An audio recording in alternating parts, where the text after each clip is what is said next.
Hello बच्चों, नमस्कार, जय हिंद, जय भारत। कैसे हैं आप सभी? भाई, नेवी में जो भी एसएसआर या एमआर से फॉर्म भरना चाहते हैं और पहली बार शायद सोच रहे होंगे कि मैं फॉर्म भरूं, नई वैकेंसी कब आएंगी, कब से ऑनलाइन फॉर्म शुरू होंगे, पूरी जानकारी डिटेल में, और साथ ही साथ इसमें उम्र सीमा आपकी क्या रहेगी और फॉर्म जो भरे जाएंगे उसके बाद में आपका एग्जाम कब लगेगा, पूरी जानकारी ए टू जेड इस वीडियो में आपको मिल जाएगी। सभी साथी अपने दोस्तों के साथ शेयर कर देना बेटा, ठीक है।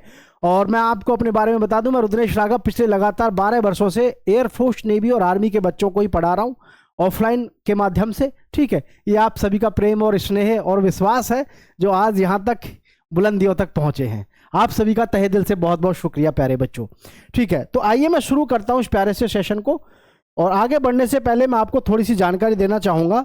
हमारे पास में जैसे नेवी में बात करें, नेवी एक तो होता है हमारे पास में एसएसआर और एक होता है प्यारे बच्चों एमआर, ठीक है। दोनों के लिए क्वालिफिकेशन बता देता हूं। एक अग्निवीर से पहले होता था डबल ए, एक होता था डबल ए जिसमें हमारे बहुत सारे विद्यार्थी आज भी ज्वाइन करे हुए हैं। ये होता था ऐसा एसएसआर की ही पोस्ट पर जिसके टॉप रैंक आती थी उनको डबल ए में भर्ती कर लिया जाता था, ऑफिसर की जॉब होती थी। ये आर्टिफिशियल अप्रेंटिस जो होते थे, ये जो है मतलब ऑफिसर रैंक जॉब होती थी, बहुत ही बेहतरीन और शानदार लेवल की। इसमें आईआईटी वाले बच्चे भी फॉर्म मतलब अप्लाई करते थे पहले नेवी में, जब तक ये परमानेंट थी, मतलब, ठीक है। ये तो अग्निवीर के बाद में थोड़ा सा मामला गड़बड़ हुआ है। तो एसएसआर में जो है बेटा आपकी पहले से ही जो क्वालिफिकेशन है और वर्तमान में भी जो आपकी क्वालिफिकेशन है मैं वो आपको बता देता हूं, और इसके काम क्या क्या है वो भी बता देता हूं। एसएसआर में प्यारे बच्चों आपका जो 12th क्लास है वो पीसीएम से होना चाहिए, यानी कि आप फिजिक्स, केमिस्ट्री, मैथ से होने चाहिए, ठीक है, पीसीएम से। टोटल आपका 50% होना चाहिए, और किसी भी विषय में आपको ध्यान रखना है बेटा, सब में 50% आपको चाहिए ही चाहिए, ठीक है। एमआर में बात करें तो यहां पर आपका 10th पास होना अनिवार्य है। ये एमआर का मतलब जो मैट्रिक रिक्रूट्स होता है, इसमें प्यारे बच्चों ध्यान रखना, ये होती है ट्रेडमैन की भर्ती, ट्रेड्समैन की भर्ती होती है। ट्रेड्समैन भर्ती एक ही शब्द में काम खत्म है। जैसे कि कुक हो गया, जो भी आपके होते हैं वेटर वगैरह, सारे जो है इसमें एमआर में आपकी यही आते हैं जो ट्रेड्समैन का काम देखते हैं।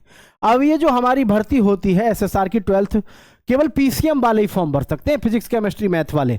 तो इनका काम क्या होता है? इनका काम होता है जो हमारे जितने भी टेक्निकल काम होते हैं, और ये ड्यूटी भी देते हैं। सीनियर सेकेंडरी रिक्रूटमेंट इसकी फुल फॉर्म होती है, सीनियर सेकेंडरी रिक्रूटमेंट। इनका जो मुख्य काम होता है, ये टेक्निकल डिपार्टमेंट में जाते हैं और इनका शिप पे ड्यूटी ज़्यादा रहती है, सीनियर सेकेंडरी रिक्रूटमेंट, ठीक है। और जो टेक्निकल काम होते हैं जैसे कि जो हमारे जहाज़ वगैरह हैं उन सब की साथ में रिपेयरिंग करने से काम से लेकर के, और देखो जब आप किसी भी सेना में जा रहे हो तो उसमें लड़ाई झगड़े के काम तो सबको सिखाए जाने हैं ही हैं। तो इसमें जो मुख्य काम है इनका टेक्निकल काम रहता है, और ड्यूटी भी देते हैं ये लोग, ठीक है, एसएसआर वाले। चलिए अब मैं आपको सीधा लेके चलता हूँ पॉइंट टू पॉइंट पर। तो यहाँ देखेंगे आप जो आपने 12th पास किया होना चाहिए, फिजिक्स, केमिस्ट्री, मैथ से पास किया होना चाहिए, 50% आपके टोटल होने चाहिए, और आपके जो एज है वो 17.5 से 21 साल होनी चाहिए। पहले एक आपका प्री एग्जाम होगा जिसे आप स्टेज 1 बोलते हैं, वो आपको क्वालिफाई करना होता है, केवल पास करना होता है। फिर आपका स्टेज 2 होता है जिसमें document verification, physical fitness test, offline written होता है क्योंकि उसी दिन आपका टेस्ट और उसी दिन आपका ऑफलाइन टेस्ट होता है। फिर मेडिकल हो जाता है, सिंगल डे में सारा काम ये हो जाता है आपका स्टेज 2 में। लंबाई जो रहती है 157 सेंटीमीटर लड़कों के लिए, और लड़कियों के लिए 152 सेंटीमीटर।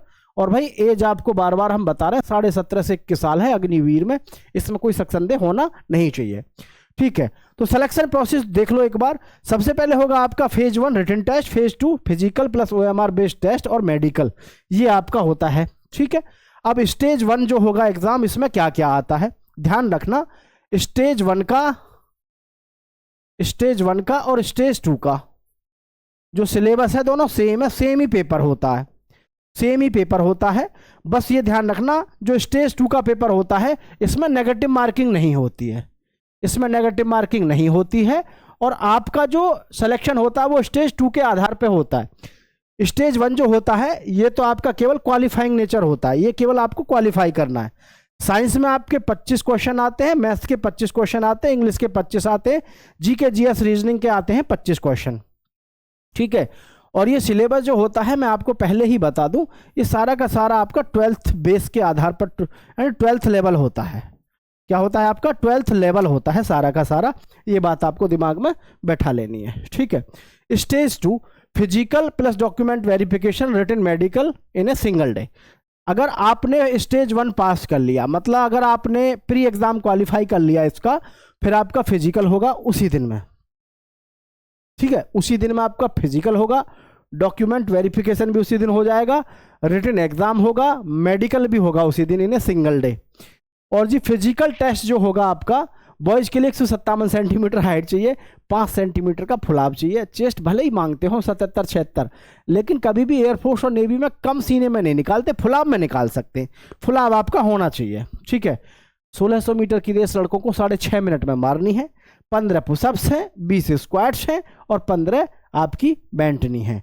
लड़कियों की हाइट 152 सेंटीमीटर, 1600 मीटर की रेस 8 मिनट में इनको मारनी है, 15 स्क्वाट्स हैं और भाई 10 पुशअप्स हैं और 10 सिटअप्स हैं। मतलब लड़कियों को भी ज़बरदस्त तरीके से परफॉर्म करना है, किसमें, फिजिकल में। कभी आप ये समझो कि ऐसे ही काम चल जाएगा, ठीक है। ऑनलाइन फॉर्म स्टार्टिंग डेट 01/2026 में 27 में, जो 27 का जो इनटेक होगा, इसके जो फॉर्म अप्लाई होंगे आपके मई 2026 में, ठीक है, मई 2026 में। ऑनलाइन फॉर्म जो लास्ट डेट हो जाएगी जून में आपकी लास्ट डेट हो जाएगी, और एज लिमिट 1 दिसंबर 2025 को आपकी जो एज लिमिट है वो होनी चाहिए। वैसे मैं आपको बता दूं 1/1/2006 से 31/6/2009 इसके बीच में जिनकी एज आ रही है ये बच्चे फॉर्म अप्लाई कर पाएंगे। किसी बच्चे को ये डाउट हो कि सर समझ में नहीं आ रहा फॉर्म मैं भर पाऊंगा या नहीं, तो भाई आप जो है इसमें अपनी एज को देख लेना, या फिर ऐसे देख लेना 1 दिसंबर 2025 तक आपकी उम्र 21 साल से ज़्यादा तो नहीं हो रही है, 17.5 से कम तो नहीं है, ये दिमाग में बैठा लेना।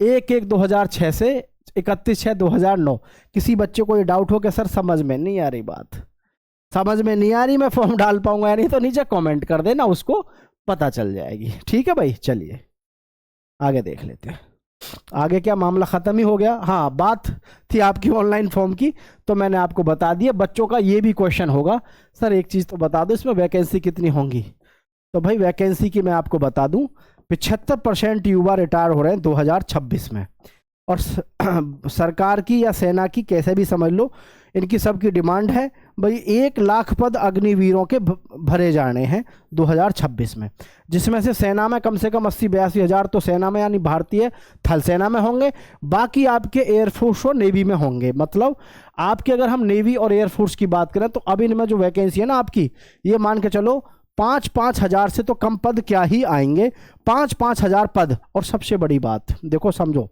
सबसे बड़ी जो बात है ना नेवी में और एयरफोर्स में, इस समय वो मौका है आपके पास में जब आप सिलेक्शन ले सकते हो। आप सोच रहे होगे क्यों, क्योंकि इस समय अग्निवीर के देखते हुए